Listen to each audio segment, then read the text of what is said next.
course, yes. We have Mr. Gary Leroy Gray on the Wake Up and Win show. He is a Chicago native, an actor, a writer, producer. We've seen him in Even Stevens, Bringing On All or Nothing, Fairly Odd Parents, Cosby Show, so many more.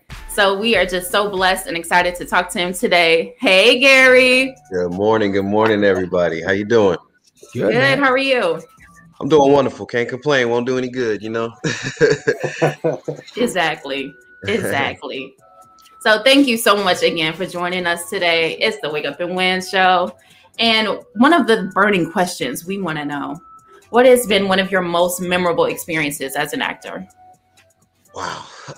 Man, I've been doing it for a long time. So, memorable. For Slappy and the Stinkers, which was my first movie, which is a kids movie that it's like got a cult following for some reason.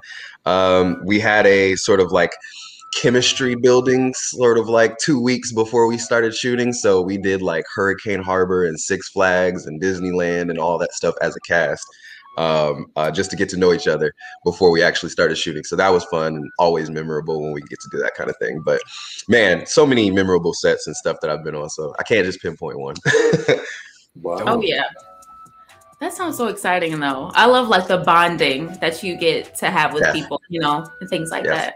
Definitely. No, it's crazy because, you know, with I guess you could say older eras, we had kids who, you know, we really like built relationships, and now, you know, it's a little bit different, but I felt like back in the day, like everybody was family and you always had that chemistry building, you know, especially with sitcom sets and stuff like that.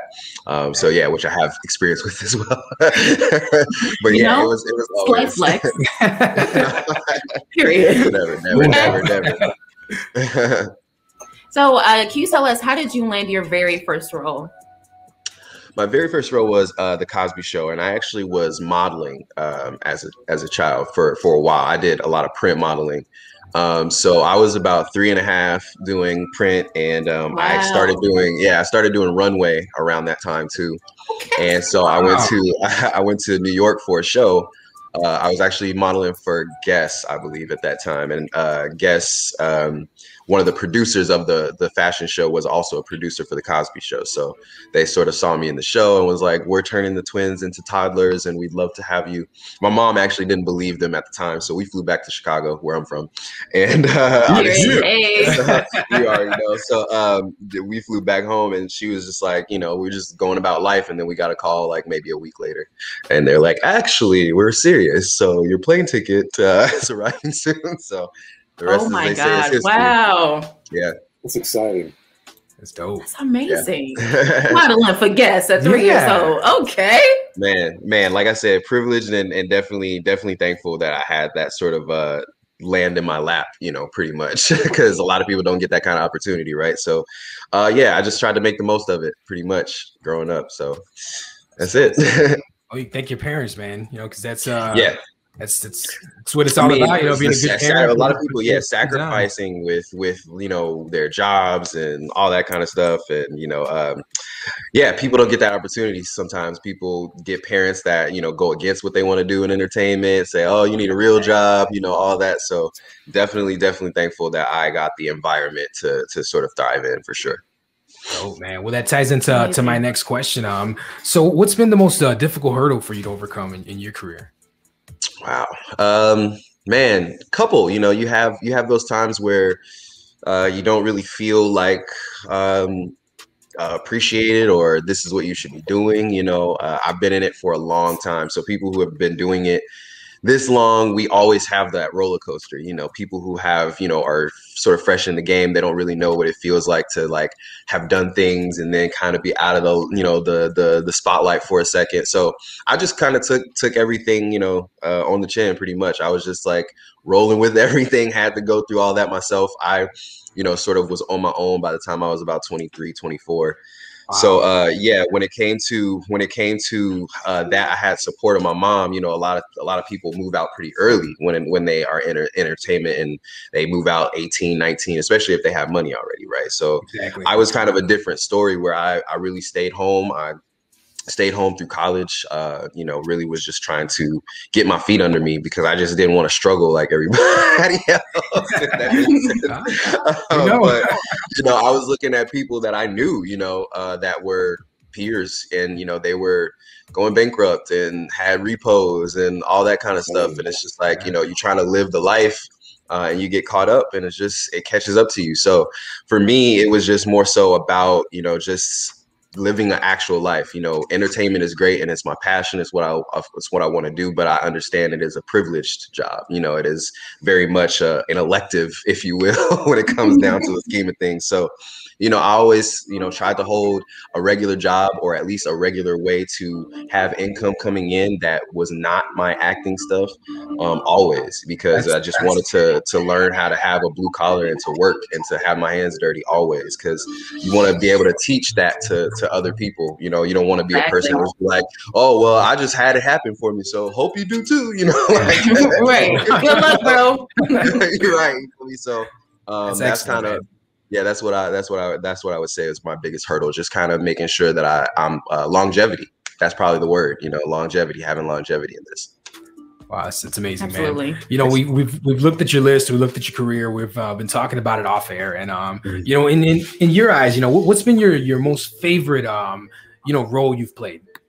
I would say on camera.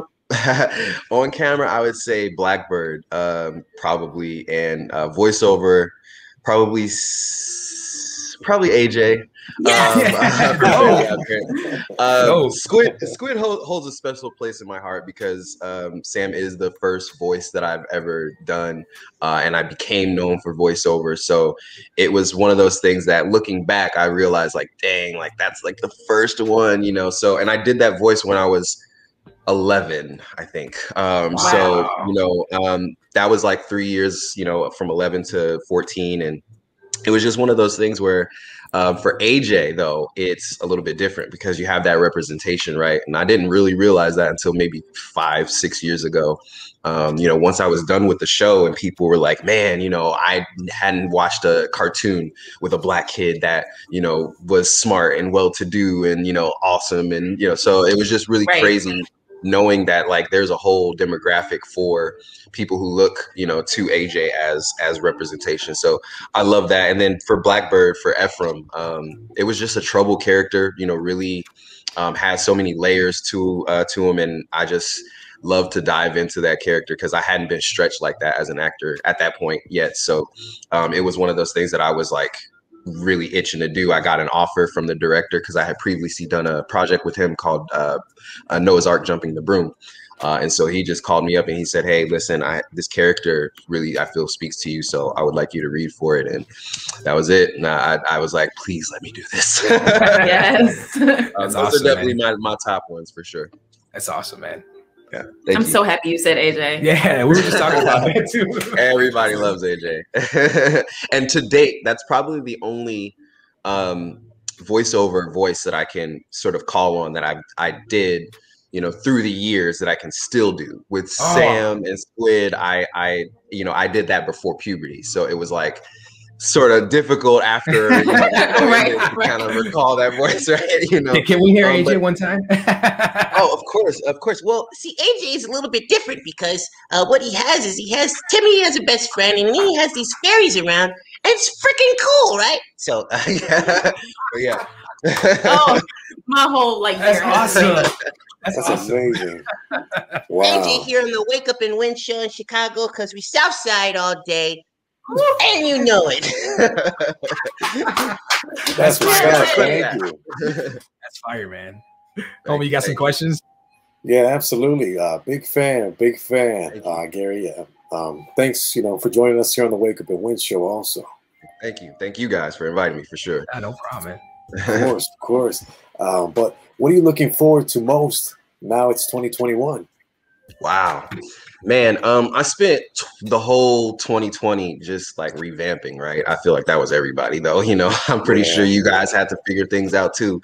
Every business had, you know, just a challenge, just a hurdle placed in front of them, as, you know, this almost like thing that existed outside of our control, right? Where we're just like, crap, now we have to figure everything out. And so that was really what I did all 2020. So now with this year, it's about seeing all those things come to fruition. I have so many things just on the horizon.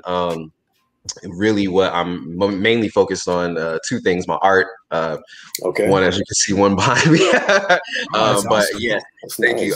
Yeah, I started painting, I would say 2018, and got extremely serious about it, obviously, in the pandemic. Just obviously having something to do, you know, we're just in the house all day.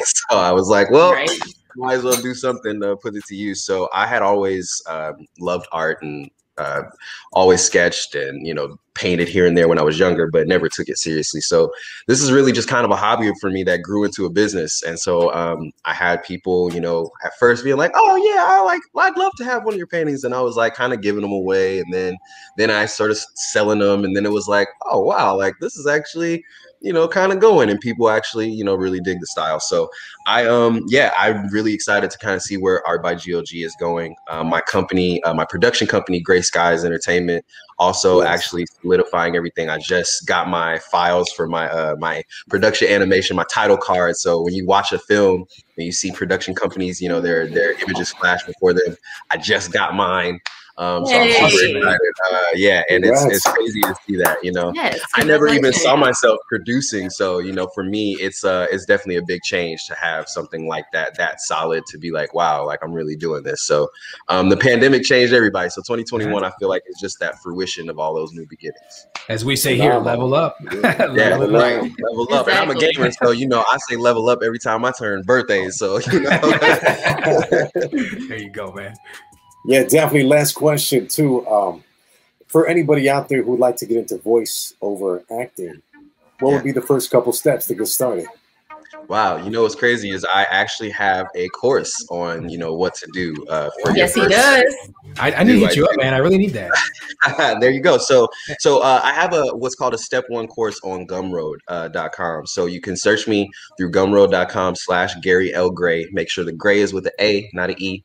And so for that is what I would suggest you guys start, just to see if that's something that you want to get your feet wet with. Moving on from that class, I teach at Giovanni Samuel's acting workshops. So that's GSAW for short. She is a great actress. She was in Bringing On All or Nothing with Me. She played Carisha in that film. And great friend of mine. She opened up an acting school out there in Atlanta. And you know, I had actually been against teaching classes for the longest, but I said to myself, I'm going to go ahead and start with her. And so this is my first time teaching. So if you guys want to get started, I teach all levels. I teach as early as age 10 and all the way up to, you know, if you're 90 years old and you still want to go ahead and do it, come on right along.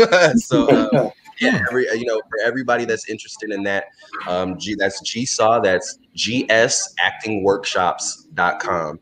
You can book me for an hour, for half an hour, whatever you like. You can just sit there and pick my brain, or we can sit there and go over auditions, copy that you have. I'm a really personable coach, so I hope to just basically bring everybody up along with me. That's the goal now. That's dope, man. I'm definitely gonna hit you up. Please do. I need some lessons, man. All of y'all have great tones to your voices, so all you guys definitely need to be doing something in the space for sure. Utilize that. Utilize the time and the talent. You guys have experience in front of the mic already. Monetize it. You know what I'm saying? Use that to bolster the show. We want to see this bigger. You know, Wake Up and Win Chicago got to be big. You know, I grew up in the era of WGCI and having morning personalities, and I miss that. I really do. Actually, we all used to work there. There you go. WGCI.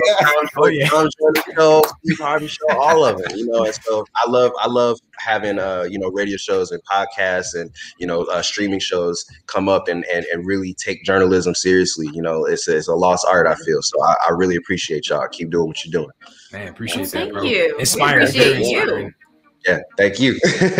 Hey, before you go, man, can you? We want to play a quick game with you, man. Our man, homie, has a game he plays over and under. You got some time for that? Yeah, of course. Cool. It's just a quick list, my man Gary. I give you 5 items. You know, they're like nouns, person, place, or thing, and you tell me whether it's overrated or underrated, and then why. Okay, I liked it. Cool. Let's keep it easy. All right. Number 1, fitness gyms. Are they overrated or underrated, and why? Overrated. God. You know, short answer, fitness gyms have just become, you know, a place to be seen at, you know what I mean? And I feel like you can work out anywhere. I've seen it happen. You know, I come from a military family, so, you know, I have the men in my family always tell me, you don't need that. You don't need a gym. You need outside, you know? So, True that. that's why. Right. Good. Cool. Well said. Number 2, how about pit bulls having them as pets? Are they overrated, underrated? Why? Wow, that's definitely weird. I mean, underrated. I mean, I think I love it. I feel like Yeah. family wise, everything. You know what I mean? Like I think that they take care of kids well. You know, you just have to train them to have the demeanor that you want. That's Exactly. Right. Well said. Exactly. Awesome. Let's keep it moving. Number 3, gentlemen's clubs, strip clubs. Are they Ooh. overrated, underrated, and why? Wow. Me personally, I would say overrated. Only because I like to sort of not pay for things that I can try to get for free. I got a girl, so like you know what I mean. Like I got a girl. I'm like I'll take her if she wants to go, but for me, if I want to see that, I got boop beep beep boop. You know, me personally, a little bit overrated, but I feel like that's in the middle. You know, for the general public, I feel like it depends on the club. I've been to great clubs. I've been to clubs that you know probably should close down and rethink a little couple things. But you know, that's the case. Awesome, my man. Okay, number 4, deep dish pizza. Is it Ooh. overrated or underrated, and why? Come on, man. You're from Chicago. I know you know this answer. Listen. Okay, so if you're from Chicago, over. There you go, man. You know it. Yes. If you're not from Chicago, it's way under because I guarantee you any deep dish pizza that you previously had doesn't touch out. It's just that because we're from the crib, we don't eat deep dish all day, every day. Like that's a twice, maybe 3 times in a year type thing. You know, birthdays, club, you know, special occasion. Right. I'm getting Italian fiesta. I'm going to beggars. You know, all that. You know, that's for me. So That's awesome. And I decided to switch up the last one because you know we're all Chicago natives too, and you yourself, Gary. I gotta ask you, if you had to pick one, honey bun or super donuts? Ooh. Ooh. Neither. Old fashioned. There you go. Yeah. Well said. Round of applause, Gary. Again, thank you for joining us at the Wake Up and Win show. And you know, your pleasure to come back anytime you wish. Man, invite me anytime. I'm there. Y'all are awesome. Thank you guys. Thank you, man. Thank you so much.